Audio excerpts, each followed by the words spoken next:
সাম্প্রতিক সময়ে bulldozer BJP শাসিত রাজ্যগুলোতে, বিশেষত উত্তরপ্রদেশে মুসলিম সম্প্রদায়ের মানুষদের সম্পত্তি গুঁড়িয়ে দেওয়ার একটি প্রতীক হয়ে উঠেছে।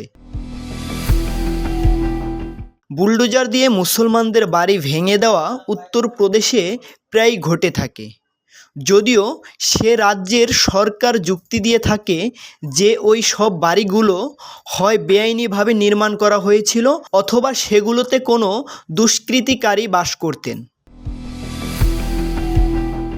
উত্তরপ্রদেশের মুখ্যমন্ত্রী যোগী আদিত্যনাথের রাজনৈতিক কর্মসূচিতেও বুলডোজার প্রতীকটি বারবার উঠে এসেছে। তিনি যখন পশ্চিমবঙ্গের ভোট প্রচারে এসেছিলেন তখনও দেখা গিয়েছিল বুলডোজার। তবে কলকাতার পুলিশ কমিশনার অজয় নন্দ সংবাদ সম্মেলন করে জানিয়েছেন যে বুলডোজার সহ বিজয় মিছিল করা যাবে না এবং যারা এই বুলডোজারগুলো ভাড়া দিয়েছেন তাদের বিরুদ্ধেও আইন অনুযায়ী ব্যবস্থা নেওয়া হবে।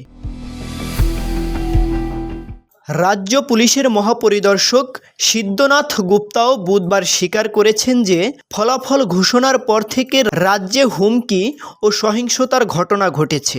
এই সব সহিংসতায় 2 জন নিহত হওয়ার কথা নিশ্চিত করেছেন তিনি। তবে তৃণমূল কংগ্রেস এবং বিজেপি 2 দলই অভিযোগ করছেন যে তাদের দলের 2 জন করে কর্মী নিহত হয়েছেন। ইএফটি ফার্স্টের সাথে ট্রেড করুন যে কোনো জায়গা থেকে, ক্যাম্পাসে ক্লাসের ফাঁকে, ঢাকার জ্যামে বসে কিংবা ঘরে বসে।